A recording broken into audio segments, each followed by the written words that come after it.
welcome to episode 164 of In Touch with iOS, a podcast that talks about iPhone, iPad, Apple Watch, Apple TV, and related technologies. I am your host, Dave Ginsburg. My co-host, Warren Sklar, is here. How you doing, Warren, at the beach house? I am the co-host from Canada. I'm doing good. It's been a busy week at work, and I'm off tomorrow. I'm off tomorrow, Monday and Tuesday because of things. So I got a nice 5-day weekend coming up. So that's nice. Good. Yeah. Well, that is a good way to top it off. So talking about Apple and iOS here, but we're not alone here. We have a returning guest here, Mr. Holden DePardo. How are you doing, Holden? Doing well. Thanks for having me, Dave. Yeah, no, glad to be here. Unfortunately, Brian DePardo, your pop, was not under the weather, so he couldn't make it. So hopefully we'll be able to have him back next time. Feel better, Brian. We'll miss you here. But we got lots to talk about. We're just kind of leading into the busy time of year for Apple because we know there's going to be lots of announcements coming very soon. But let's dig into some news here. We got a fair amount of it. So the first story I got here is Mac rumors. T-Mobile, of course, they've been in the news more for reasons not for this reason, but with the cyber problems they've had. But T-Mobile is offering a free year of Apple TV Plus to select customers starting this week. This offer is for new and existing Magenta Max customers who'll be able to get 12 months of Apple TV Plus for free. That's in the United States, and they have a promotional page with further details. The offer can even be redeemed by users who already are paying for it. Once you redeem the offer, your paid TV subscription will pause, and your free one will start after that, and you get 12 months. It does only include Magenta and Magenta Max plans, which of course that's the whole intent. What T-Mobile's trying to do is get people to sign up for their newer plans. I'm on the T-Mobile One plan. I get a great rate, and I'm not changing that, so I will not qualify for this. So you have the Mac, so you should be jumping on this, Warren. What do you think? You can't, because if you're paying for Apple One, then you're bundled, and there's no thing for it. Mm-hmm. I thought they would let you unbundle it and pay just that piece. If you saw that, then I'll look at that. But yeah, the first time I read it, I thought that you would just get the $5.90. What is it, $5.99 per month? But how do you unbundle? You would have to unbundle with Apple, or just tell them that you pay for it, or does T-Mobile give a $5 credit every month? That I don't know. I doubt that. And the other question is, if I guess they're still doing Netflix too, right? So they'll give you, if you get T-Mobile on this plan, you get free Netflix and free Apple TV. So that's not a bad deal. That's worth giving my security info to the world. And actually, I say that jokingly, but it really is. I'm not going to get into the whole thing, but everything that leaked, we talked about last week. Out there. It's already out there. So I mean, who cares? But whatever. Yeah. That's all I have to say about that. Yeah. Are you an Apple TV Plus subscriber, Holden? An Apple One, so I have the same question that Warren does. But I don't have T-Mobile anymore, though, so I can't get into this. But PlayStation, they offer 6 months for free via PlayStation Plus, but not if you have Apple One. So maybe I could do something there as well. I don't know. Apple One's still a great deal, so I don't really mind if I can't get into the PlayStation Plus or T-Mobile deal. Moore and I are both on the, I don't know if you are as well, the Premier plan, the $30 and covers the whole gamut. I'm happy with it. I'm even sharing with family. I'm sharing with family too, and they're happy. So they get to take advantage of my 2 terabytes of iCloud storage. iCloud storage space itself. I was just going to say the iCloud storage itself is, I think, worth the price for the most part. Totally. If you have the opportunity, take advantage of this. It's definitely going to be a good deal for you. I do wonder how many people have gotten Apple TV Plus for free since the very beginning without having to pay anything, because there's been more free trials and more free offers for Apple TV Plus than any service I can think of.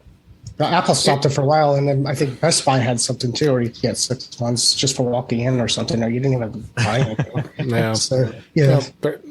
I mean, I was setting up an iPad device that we've had for a while for work, and it has it right in there. You got a free year of one Apple TV Plus because it was a new device at the time. So I guess you could let it sit, and then maybe sooner or later you can say, yeah, maybe I should take advantage of that.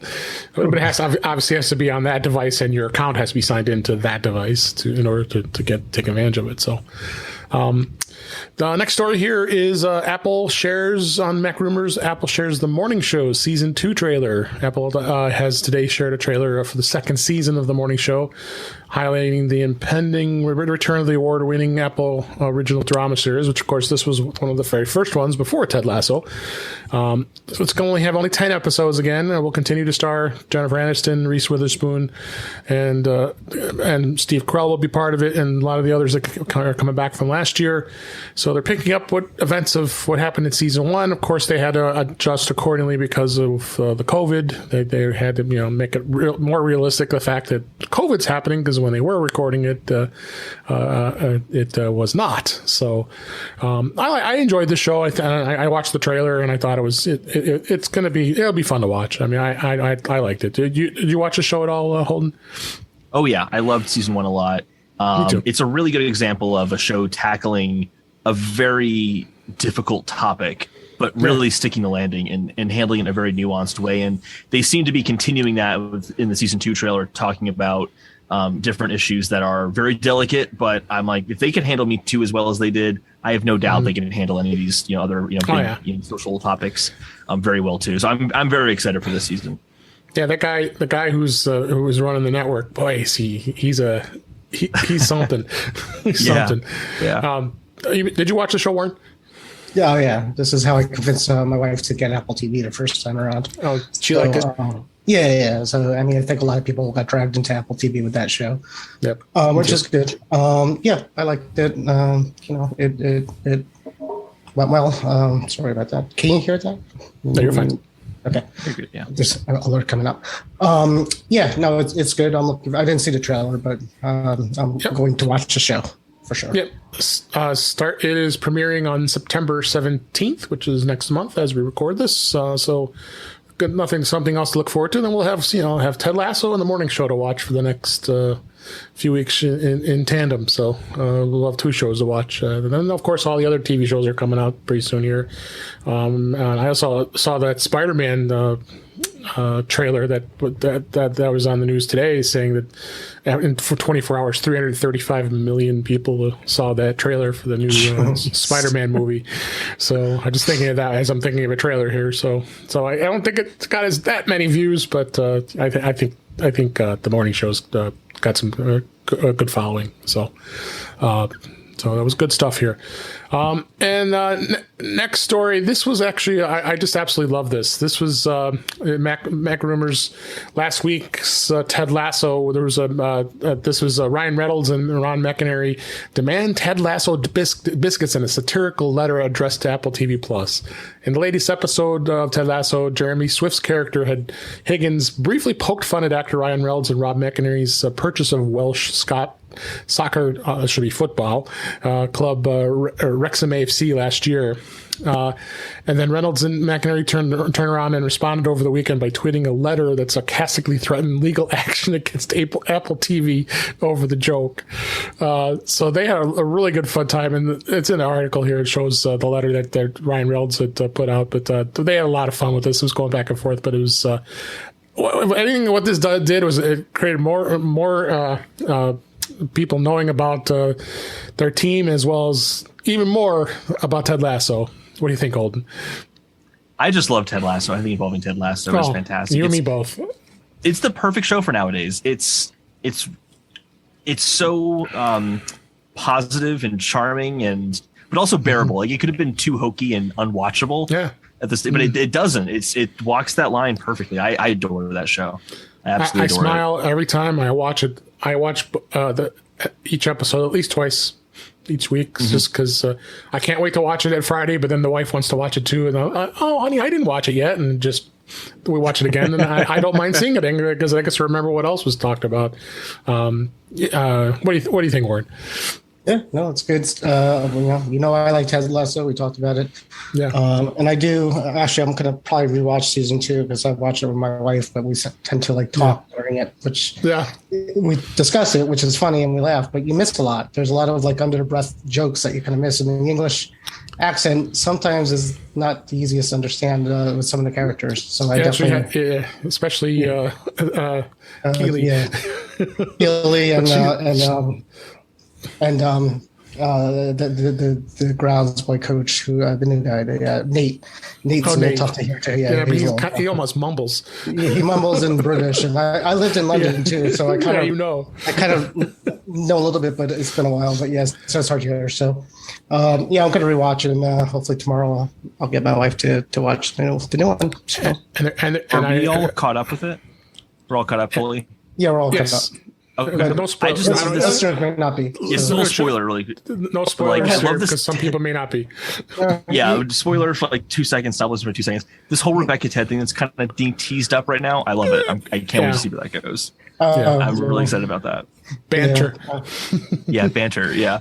Well, is it going to lead to more than that? Is what we're wondering. So, if you want to hear spoilers, our friend Kelly Gamont is on the show once, a couple episodes at a time. They do a full recap of the show called "A Football Life on the Incomparable." If you want to check that out, it's a great podcast, and they get some different guests each week to go through the an hour long in-depth look at each episode. So check that out. Longer than the national episode. There you go. Exactly. And another story, Mac rumors. This week, it was on the 24th of August. Today this marked 10 years since Tim Cook became Apple's CEO. Tim Cook took over Apple at a turbulent time when Steve Jobs was battling pancreatic cancer, and the company's future seemed uncertain. Questions were widespread after Tim Cook took over, including whether Cook could manage in the footsteps of Jobs or create a new vision of the future of Apple. Well, without having gone more, you can go further in this. Apple is not going to change. That's what he originally said. And look where we are now, 10 years later. I think Apple is doing mighty fine. Thank you. The first device that was launched by Tim when Tim Cook was CEO was the iPhone 4S in 2011. I remember that phone very well. I had it, and he had overseen the development of the device, but was the first iPhone that had launched under him. So yeah, I think Tim Cook has done a mighty fine job. I'm a stockholder. I think I'm pretty happy. I think many stockholders are, not just me. What do you think, Holden? I don't know if this is a hot take or not, but I think Tim Cook is not just, kept Apple the way it is. I really think that Apple is better under his leadership than it was under Steve Jobs' leadership. Okay.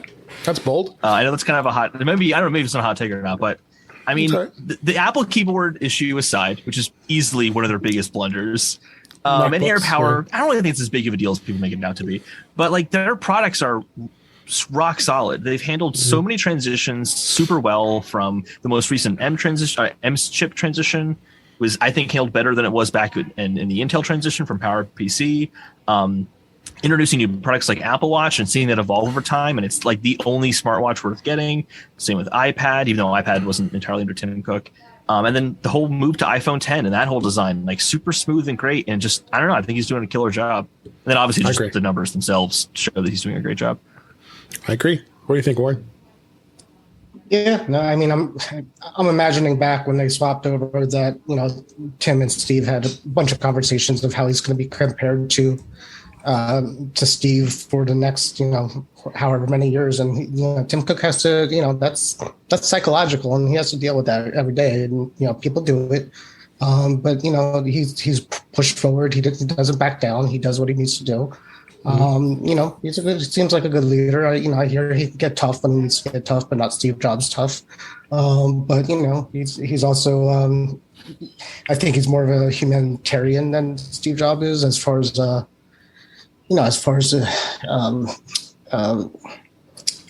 the word when millionaires give away their money? There's a word for that, but he's more philanthropic than Steve was. But he's a likable guy, and I think people will continue. Any company when people change CEOs, you're always going to compare one to the other, and that's part of it. I think you bring up a good point with the philanthropy. I think Steve Jobs would have a very hard time navigating the waters of today. I think like Elon Musk kind of gets a lot of crap nowadays because he's a little too outspoken and speaks his mind too much. I think Steve Jobs would be in more trouble than Elon Musk is. Yeah, I mean, especially if when Steve was hot, a lot of technology was new. Nowadays, he's not going to be as brilliant as he was back then because nobody will, because there's we're reaching a point where there's how many size screens can we have at this point? So absolutely, yeah, absolutely. And let's see. Let's move on here. I wanted to talk about the Touch ID. This is Mac rumors. Touch ID not returning to iPhone 13 despite Apple testing under-screen sensor. Despite having tested and worked on the technology, Apple has decided not to include it in the under-screen Touch ID sensor in the upcoming iPhone 13, continuing to leave customers with Face ID as the only biometric authentication option for the iPhone. Apple had been testing this technology, which would allow the company to place sensor under the display on the iPhone, allowing users to simply just touch their finger on the display, authenticate, which I believe Android users have had that for a long time. And so I kind of wonder, are they scrapping it because they're just not satisfied with the technology yet? Because we know Apple is very they like perfection, want to make sure it works properly. What do you think, Holden? I think this is crazy. Yeah, I just I thought about it quite a little bit. I think with the whole Android phones can do it, but I think it's refined to a certain square on the screen. And the rumors I'd heard for the past few years is that Apple wanted it to be across the entire display so that users don't have to think about where their thumb is. They can so maybe they're struggling with that, but obviously that's all speculation. I have no idea. I don't know if I really care or not, though. I love Face ID. I don't even think about it. And outside of masks, I don't see a reason really to bring it back. Although I did think that maybe they would put it into the Siri button, because that's what they did with the iPad. Is iPad Air is put Touch ID there, but I guess they're not going for that. That's what I was going to say too. Yeah, that was elegant. I mean, I think that would still be an elegant solution too to that. And I'm surprised they, well, we don't know. Maybe they will. So, this is just rumors.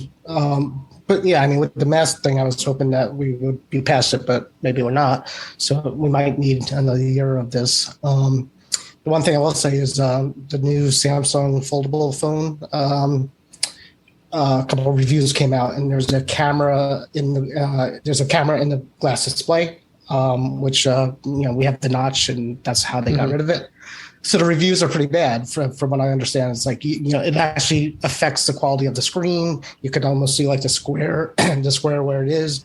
So my guess is Apple is probably seeing the same kind of things. When you put something underneath the display, it actually affects the display of what you're seeing on it. So it's probably not perfected yet. And again, if they threw the iPhone in with Face ID and Touch ID on the side, that'd be great. Yeah, I think so. I was having a bit of discussion about this with somebody that has an Android, and it's like, God, I would switch to the iPhone in a minute if I was able to do what I can do on my Android, just to touch it on the screen. And I said, that's holding you up? Okay.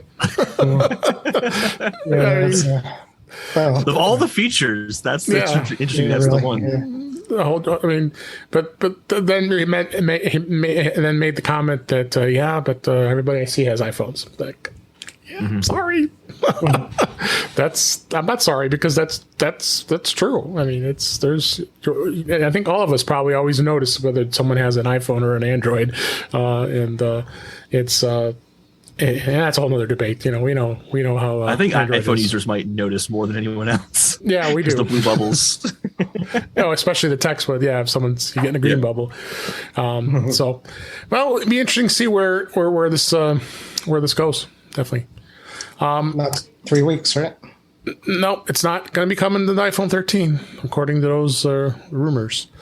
The story is in 9to5 Mac. The new Pegasus zero-click iPhone attack defeats Apple's blast door protections. Newly discovered, this was in 9to5 Mac. This was just published a couple days ago here as we record. A newly discovered NSO and Pegasus zero-click iPhone attack against a human rights activist managed to succeed despite Apple's blast door protections, according to a security researcher at the Citizens Lab. It is unclear, however, whether the protections Apple added to iOS 14.7.1 would have succeeded to block the attack, as it took place at the time he still had 14.6. So, this is going through the whole thing. And we've had this debate before about this 0 click Pegasus attack, and is it protecting it? And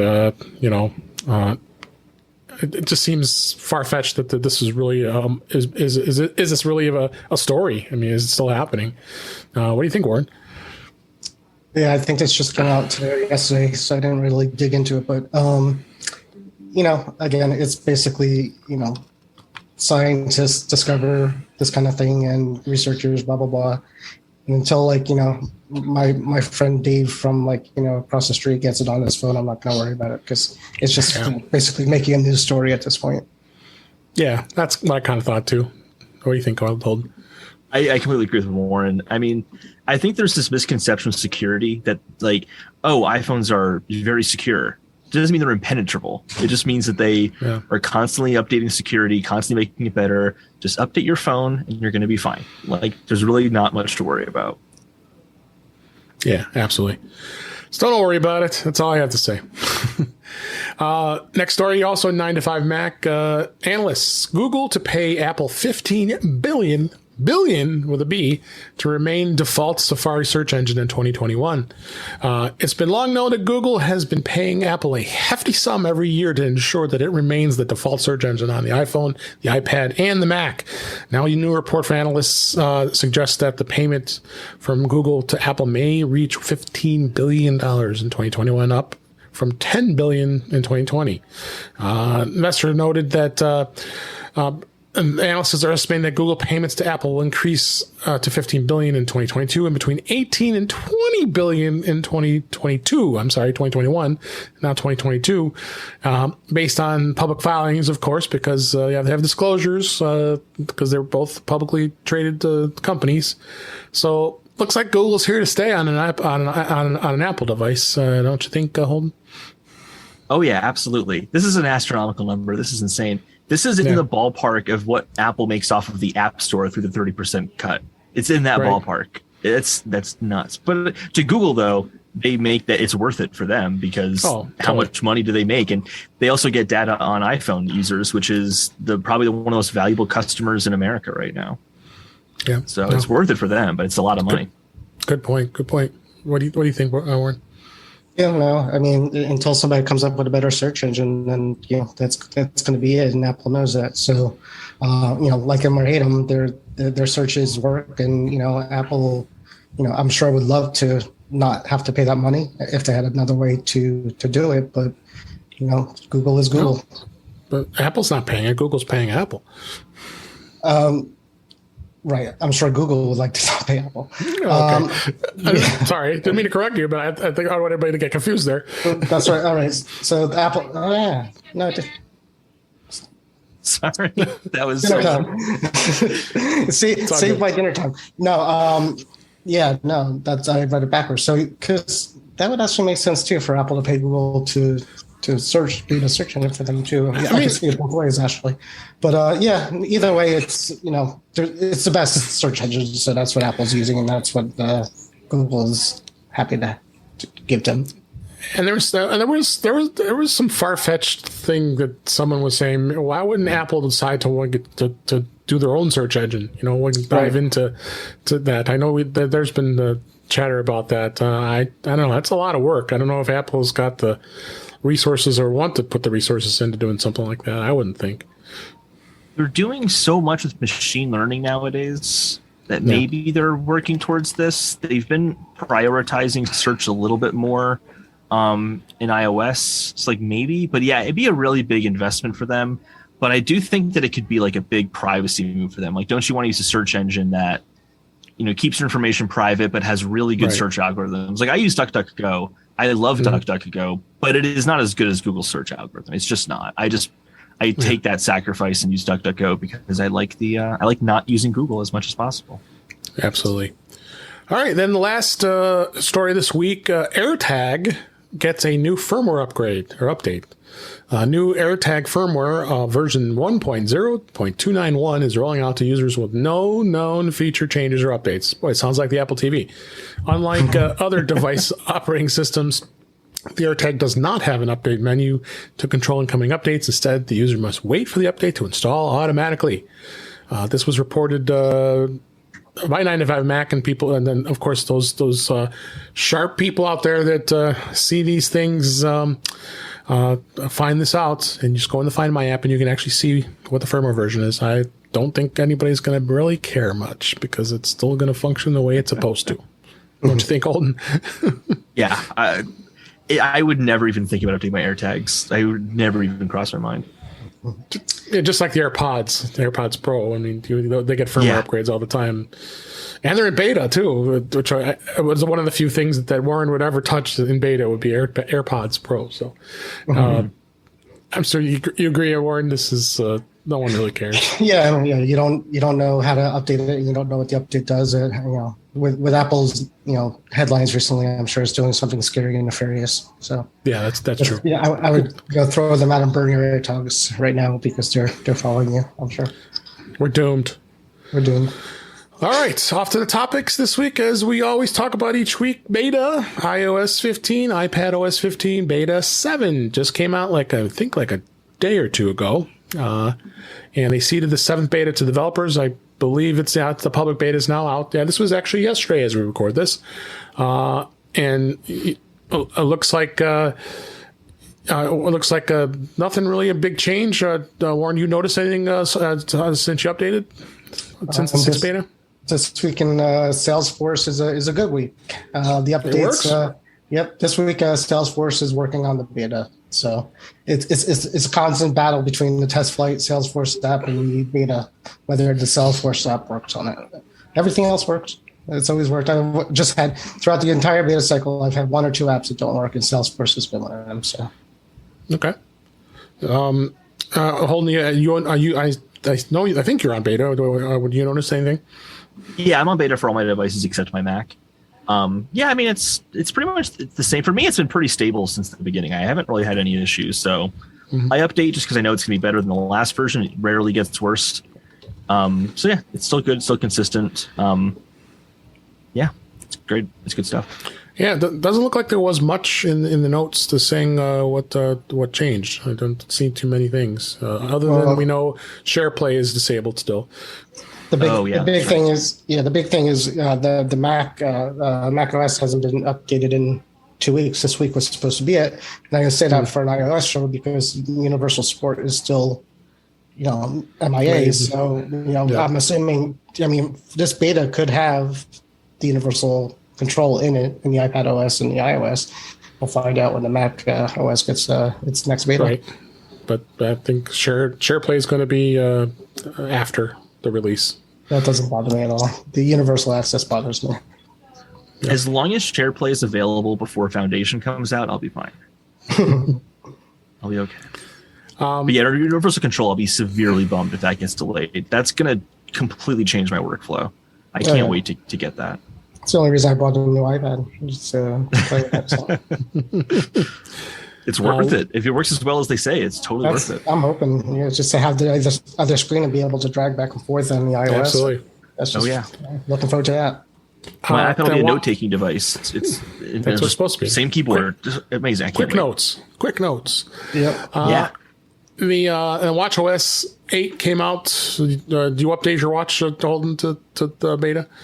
Oh, I had to because I love focus mode so much. But if you have your watch on iOS 7 or WatchOS 7 and everything else on beta, focus modes hardly work because it just the watch basically forces them all to go into do not disturb, regardless of whatever focus you're in. Because that's the only focus that the watch has.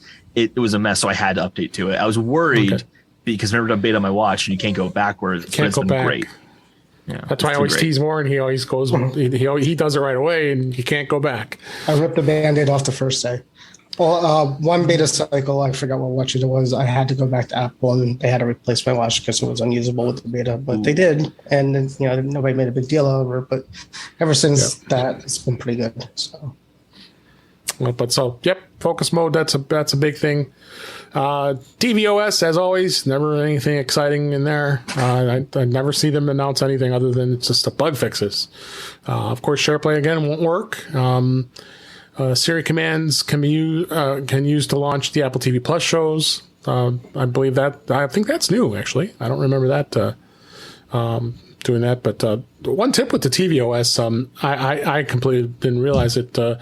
You can do "Hey S lady, where's my iPhone?" and it actually enables it. I tried it. It's like, holy cow, that's cool. This works. I didn't know that. Just in the beta or in general? In general, yeah. I was on tvOS 14. You can go to Siri and say, "Hey S lady," and where's my iPhone? And all of a sudden, Find My starts pinging it, and I think it does it with the iPad as well. Oh, that's cool.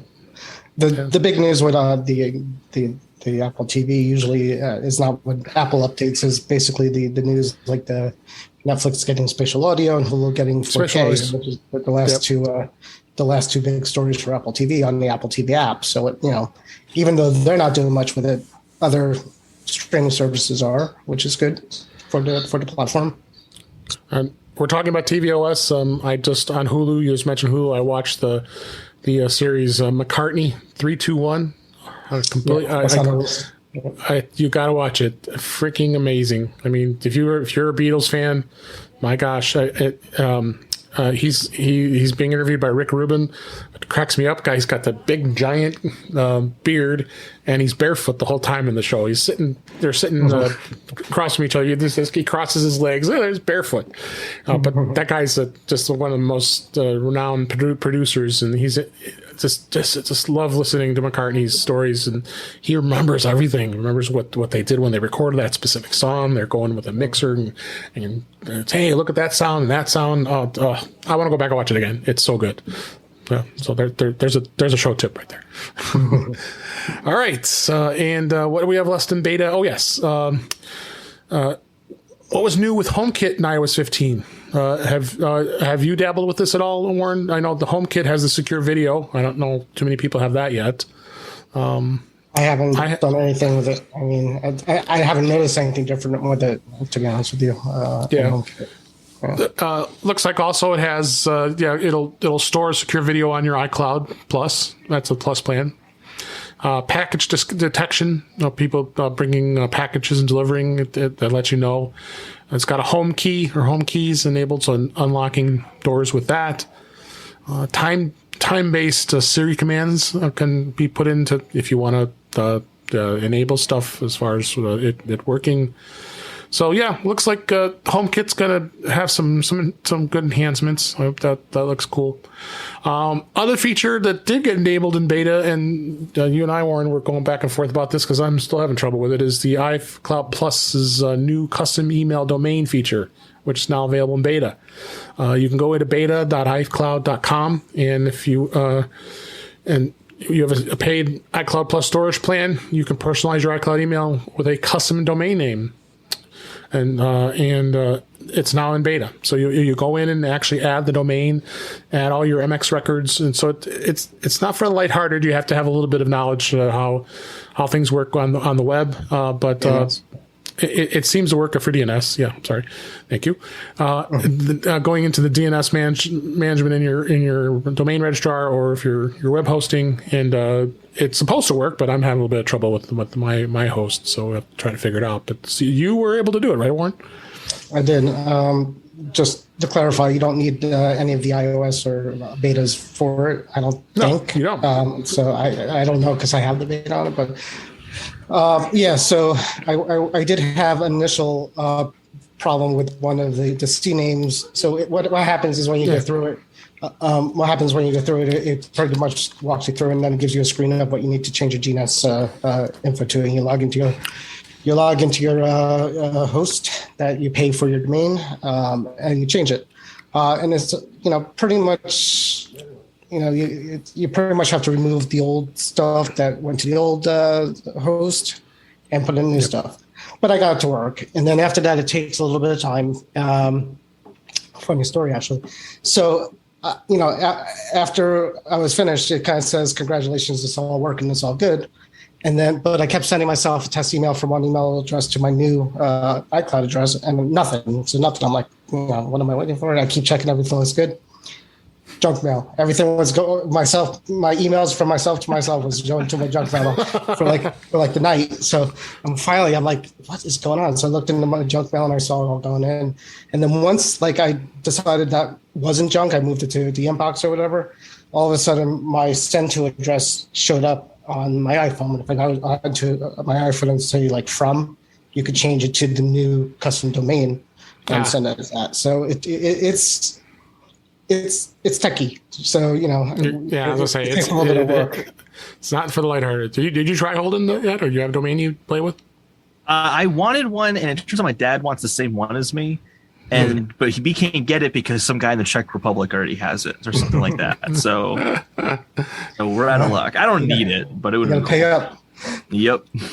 Yeah, you could have this domain for $4,000. I tried to sell mine. You could offer it up on the website, GoDaddy. There's a thing where a marketplace where you could actually offer up your domain and see if anybody wants to buy it for you, and they give you offers for it. I think I listed it low, and even low, nobody wants it, so I'm stuck with it. And don't confuse this with hide my mail, because that's used for so when you send out email, that allows you to create unique random email addresses when you forward. That's forwarded to your personal mailbox, so without having to share your real email address. So that's another feature that Apple's also adding as part of the iCloud Plus, which is cool. I just want to have one thing to that real fast too. Yeah, please. Something really cool with that too on the beta. When you do that, if you go into, and I just discovered this the other day, if you go into settings, and then I think it was under iCloud, and then under iCloud again, if you go to hide my email, there's an option for hide my email. It tells you all the sites that you've used to create a hidden email, and it tells you what that actual email address is, if you want to look at through it. So it's actually really neat to kind of still list of what the ones you've started to do. Yeah, that's cool. All right, so you can create a new domain. That's awesome, and be able to add it. And actually, that and you don't have to pay for email service if you don't want to. If you just register your domain with your domain registrar. Like I use hover.com, and if you didn't have it hosted at any website, you now can use Apple's iCloud servers to host your mail. It's pretty cool. So, all right, let's move on to another topic here. The YouTube Premium. I find YouTube Premium to be well worth the $10 a month I pay for it, because I can't stand looking at all those freaking ads they have on there. And so anytime I go to a computer that's not signed into my account, it's like, oh my God, look at what I'm missing, these ridiculous ads.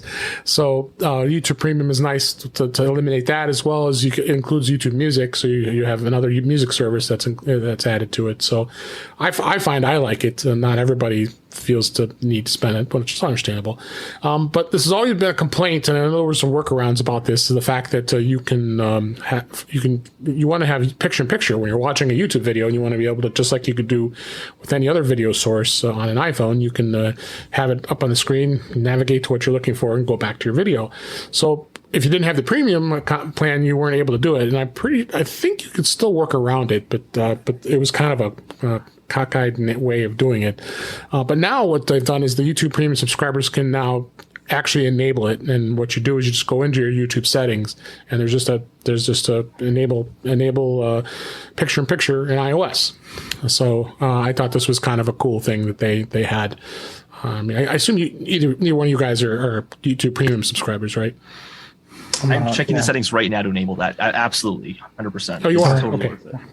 Yeah. So you agree with me. Good. If you go in there, you just go to youtube.com/new, scroll down, and it says picture in picture in iOS. Click try it out, because it's in their experimental features. But it's pretty slick. Gotcha. It actually has the videos. It gives you like a nice little full screen at the top of a home screen. And it should be rolling out. And in fact, they said Google that actually did say in June that they announced that the picture-in-picture support would be rolling out to both premium and non-paying YouTube app users. Yeah. But some people outside the U.S. have been able to get the experimental feature working, so it's going to be available. Looks like for everybody. I think they said. I think it's like Apple won't let them charge money for that feature because it's supposed to be a system feature. So I think they can't hide it behind the paywall. I think that's why it's going to be free for everyone. That'd be great. I definitely want to throw my phone when I'm trying to watch a video and I have to switch to a different app. It's not good. Yeah. So, so check it out. There's a link in the show notes for the article on Mac Rumors that talks about this. Next topic I want to talk about is the famous leaker Jon Prosser, always talking about rumors with Apple, and he tends to be spot on most of the time. Apple is apparently working on an update to Face ID to adapt to a world where face masks are present day in life, day-to-day life, according to a report from Jon Prosser. And he says that Apple is working on a prototype case that would enable Face ID to recognize users even with their masks on. And they said rather than update to the existing software, the report notes that Apple's workaround happens to be a prototype case. The case wraps around the iPhone 12 and has an extra sensor array that sits above the device. Like, I want a case that has that. So, yeah, and you should look at this picture that's I have a link in the show notes here. It's like, oh my God, do I really want that on my phone? So they're obviously doing some sort of testing to see what can be done. And the reason why I brought this up because we had a listener that was asking about how do you actually enable an iPhone to open with a mask on the real way, and I was talking to her and she had said, yeah, I can never get my iPhone to work with a mask on because we're and she's always wearing a mask. She had said, and then of course, I've got you can unlock it by turning it on, but you have to have an Apple Watch in order to do this. And I've got a link here in the show notes to the support article from Apple on how to do it, because people tend to forget that not only do you have to have the Face ID and passcode go in there and turn your Apple Watch on, you actually have to enable your Apple Watch in order to do it. So something to check out to see if you're not sure how to do it. I'm assuming both you guys have had that enabled, right? Yeah, absolutely. Yeah. I think it only works though for unlocking your phone. Like if you wanted to do Apple Pay or something like that from your phone, you still have to type in your passcode. Yeah. Right. Which makes sense from a security standpoint. But if you use if you have your watch with you can use your watch. Which I generally do anyway. But I know so many people who haven't activated Apple Pay on their watch, and they're amazed to find out you can do it. It's so nice to have. Yeah. I love it. My wife. It's one of my main purposes of having an Apple Watch. Yep. I remember last time I've used cash. I'll tell you one thing: if Apple could get that case working, if it could work with my CPAP mask, and I'm not being facetious, I'm being totally 100% serious. I will buy that.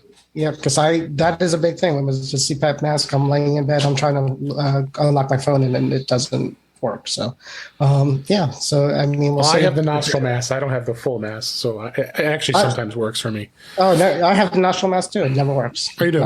With the rubber. Same one. It's especially frustrating when you're.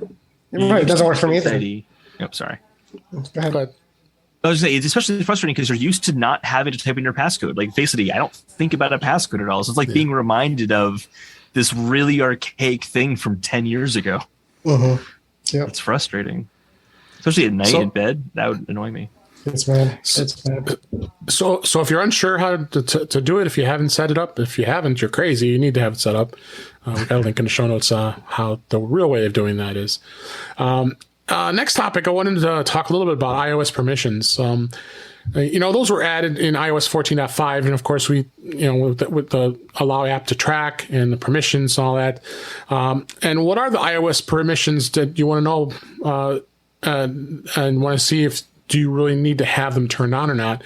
Well, it was interesting. Jamf, if anybody's not familiar with Jamf, which is a mobile device management software that's very popular in the enterprise, they published a report on the most common types of permissions that any of the popular iOS apps in the App Store, and its recommendations on which ones to avoid.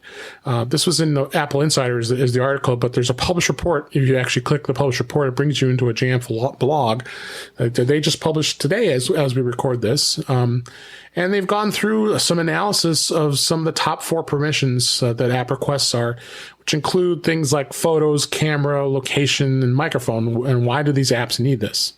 And you want to, and it gives you a list here of what app permissions to avoid, and you can download this now. Actually, it's gonna go be having a more in-depth look at these permissions. I think this is a really great guide and information about permissions. What do you think, Holden? I think this is really cool. Yeah, I went through the list. There's a lot of things I didn't know about, like what is encrypted versus what's not encrypted.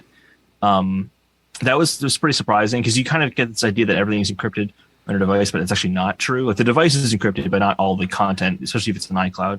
I thought that was kind of interesting. But with permissions, look, I turn most things off. Most apps don't need my contacts. Most apps, I don't need them to have access to my photos. Location will only do if it's like movie ticket app. All right, well, I'd rather just not have to have my zip code every time. I'm fine with that. Or a Maps application. Like then I'll do it. But other than that, I don't need to support my local social media companies. They'll be fine. No. I whenever you get the prompt of what do you want it to be tracked or not, a lot of times I just say no. But I know, Warren, you feel otherwise with some of those settings, right? Probably the wrong person to ask. Yeah, I allow whatever. I figure whatever it thinks it needs, it probably does. Apple vets the store pretty well. The only things I get a little concerned about is sometimes I'll be like, in the middle of nowhere and something will pop up and says, the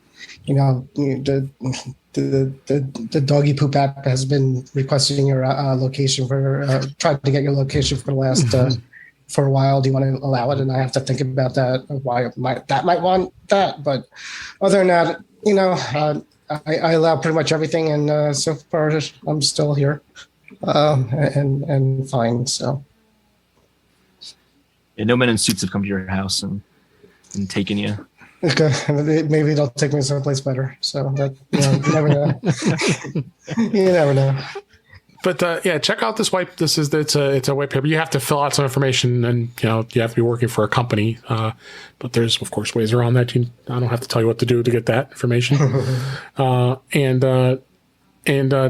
that out. I think it's a great little guide here. I hadn't really looked at it really closely here, but they have. Yeah, it's a 7-page paper and just gives you some analysis of iOS app permissions. So I think it's pretty cool.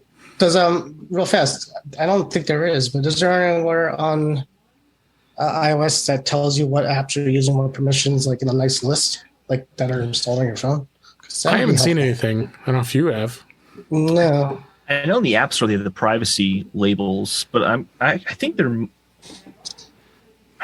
might be. Let me see. I don't know why there should be if there's not. There should be. I think that's a national. I thought actually even Android has something like that on there. Like there's actually a thing that's Google would put that in there. Well, yeah, but I think there's a national screen and settings that lists all the apps and it tells you kind of what kind of access it requests from there. So.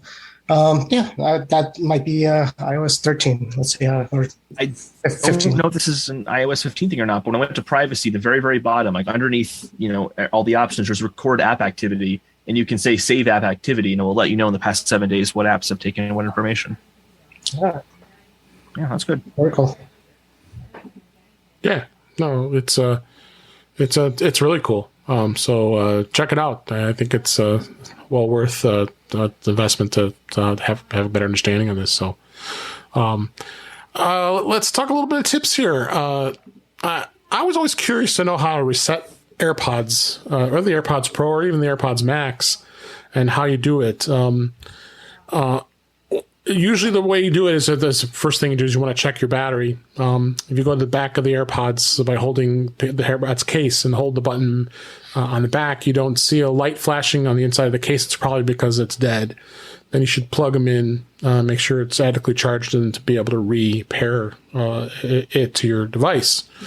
But like I said, find that button on the back of the case. It's that small button.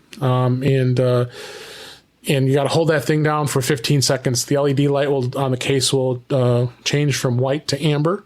You can't hold it down for too long, so there's no reason to be worried about that if you have any problems with that. And then, of course, you want to hold that reset button away from your iPhone, so you're not going to. So if you're trying to unpair it from the true wireless earbuds, if it's too close, it will just pull in all the same data as before. So, and then once it's reset, simple, just go in, pair them with your device. And cool thing is with an iPhone, all you have to do is flip the lid open and it automatically will see it and want to let you sync it. Because sometimes, and this might even be a good option for you, Warren, and we're always having trouble with your AirPods. You might want to reset these things. Well, I got news for you. I think I did trying to get them connected to my laptop, and I'm totally serious. Because I tried to connect it to this laptop, and I think I held the button down for too long because when I opened up the case, my iPhone said, "Hey, new AirPods." So yep, there you go. See, this is a good tip because you did it. I did it already. Let's see how it goes. And Holden, you got the AirPods Pro. I'm sure you're liking them. I love these. I mean, I've been so happy that I use this for all my podcasts, and when I want to listen to something that I use that, if I really want to get immersed in the sound, I use my Bose, my QC. I still have the QC35s. If I really want to get immersed in my headphone sound, but I use these AirPods Pro a lot, and I've got AirPods, the old ones, and I've talked about that before. The battery swapping service. I actually had my first gen. They swapped the battery for I think $60, and now I have a backup pair because the first gen, of course, the batteries were shot.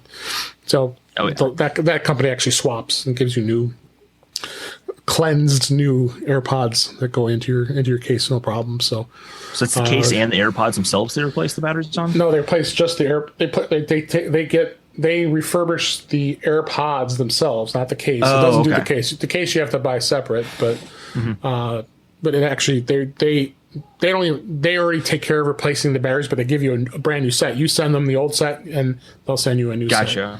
Gotcha. Yeah. That's a good I think deal. it's called Pod Swap. We highlight that, and they actually got mentioned on our website that we talked about them too. So, So that's the only thing you probably would see. And of course, the first gen AirPods, you knew the batteries would be starting to start dwindling after a few years. So check that out. That just be aware of that. Like Warren just learned, don't hold it too long, or else it's going to reset. Right?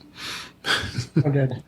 But it's really easy to repair them. It kind of just walks you right through it. So that's the good news of all this. Oh yeah, absolutely. And other tip here is the Apple Watch. How do you update the Apple Watch? I always have a challenge when it comes to updating the Apple Watch, and the way everybody goes into doing it is you actually go into the Apple Watch app on your iPhone and you check for an update, right? And then if it shows up in there, then you have to download the app, and it will go in and download the app. It downloads the update when it's ready to be updated, and then once it's in there, it's supposed to download it into the app on the iPhone, and then eventually say connect your Apple Watch to the charger, because of course the Apple Watch has to be charging right on the charger in order for it to actually send it to the watch in order for it to update it. So that's usually the easy process when it comes to updating your Apple Watch. But I don't know about you guys, but sometimes it just takes absolutely forever to update when it comes to. And you'd think they'd have a more efficient way of doing it, but just everybody to be aware that is normal. That you experience that. I'm sure you have experienced that, Holden, right? Oh yeah, all Apple devices, preparing to update is the longest part of the update. It's always preparing to update. It takes forever. You could also, at least for me, that's my experience. I'm sorry. No, you're fine. That's it. No, you could also do the update right from the watch, though. They changed that in the last WatchOS. So you can go into settings on the watch itself and channel and software update, and it'll do it as well. And I'm not sure. I think all it's doing is mirroring what's on the phone. It's not actually doing anything different than just controlling what you would do on a phone. But And usually it's a problem too because when you update your watch, you're updating your phone because they usually come out at the same time. So you got to do the phone first and then the watch. So what I could tell you is Series 0. When I had to update that thing, I could go to like California and back. That was horrible. It was bad. The Series 6, it's not so bad. Once you get it connected to a charger, it takes 20 minutes, I think. What annoys me with the Apple Watch updates is that, and this is probably just because I have an irregular charging pattern, I guess, but every time I look at my watch after charging, it says unable to update to next WatchOS update or whatever, and I always have to do it manually. It has never done it automatically for me, ever. None of my things do. I have everything set to like automatic update, and it doesn't. So which is fine. But no, even like the App Store. I have my apps to automatically update on the App Store on iPad and on iPhone. Never does. You always have to scroll down and see the update. So yeah, it's just one of the things, I guess. Yeah. Oh yeah. It could be painful sometimes here. Other tip here, scanning directly to your Mac with an iPhone or an iPad. We have an article here on Club Mac Stories here that has a discussion how the best hidden feature is to be able to scan directly into Finder using your iPhone or your iPad. The feature is hidden actually behind a 3-dot button in the Finder's toolbar, and many people don't use it very often. Have you guys tried this at all? Scanning I didn't directly? even know this was a thing. I'm looking at it right now. Yeah. I wasn't aware either. I thought this was pretty cool that you can, near the bottom of the menu that drops down in the Finder's 3-dot, there's an import from iPhone or iPad command. And if you can go in and actually, whatever you've taken a picture of, it'll automatically import it and turn it into a PDF right away through on your Mac. That is, I just did it. That's really fast too. Yeah. That's amazing. Federico and John Voorhees they have some great write-ups, and if you aren't a member of Club Mac Stories, worth it to be able to get access to some of the great stuff that they talk about. But this was definitely I thought it was a cool tip to check out, and a quick way to get something scanned right to your Mac. So, all right. Well, with that, do you guys have anything else you had on your minds before we wrap things up here? I'm good. Yeah, I think it covers all of it. Yeah, well, I think we covered a good amount this week. Let's go ahead and wrap things up for this week. And that's a wrap for this week. Please send your comments, questions, and suggestions to our email address, feedback@intouchwithios.com. You can follow us on Twitter @intouchwithios. You can go to our YouTube page at youtube.com/DaveG65. You can subscribe in your favorite podcatcher, including Apple Podcasts and many others. But better yet, go to our website at intouchwithios.com, where all the links to all the ways to listen to us are there. I am Dave Ginsburg, and you can find me on Twitter @DaveG65. And Holden, thanks for being here again. We always enjoy having you on the show. Where can we find you? Thanks for having me again. I am on the Networked Down podcast, which is another Apple podcast. We've been talking a lot about just big breakdowns of specific iOS 15 features. So we have a big one on focus modes is I think our most recent one. And then notes as well. We have a big one on notes now too. And I'm also at Twitter @Holden DePardo. Oh, so you guys did an actual thing on notes? Yeah. Oh yeah. We did a big breakdown on notes. Great. We'll make sure we get that link in the show notes to make sure everybody take a listen to that, because always something to learn about with notes. That's for sure. It's a surprisingly good application for what it sure is. I use it all the time. Yeah. Great. Good stuff. We'll make sure we get that in the show notes so that get people to take a listen. Yeah, I'll send it to you. Appreciate it. And then Warren, what's been going on in Mac to the Future? Anything exciting? Well, it's been quiet. People are hot and tired right now. So hot and bothered?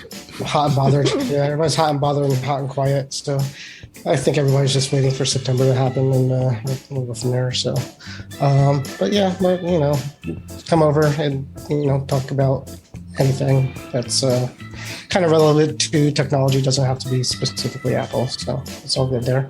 Holden, thanks for coming. It's always good to. I missed you. It's been a while. Yeah, it's been a while. It's good to see you too. Yeah, last time I think you weren't on the show here, so it's always good to get you on. We'll have you back again, and Absolutely. always happy to have you here, and get better soon, Brian. All right. Thanks, everybody, for listening. We hope you enjoyed the show, and we'll talk again soon.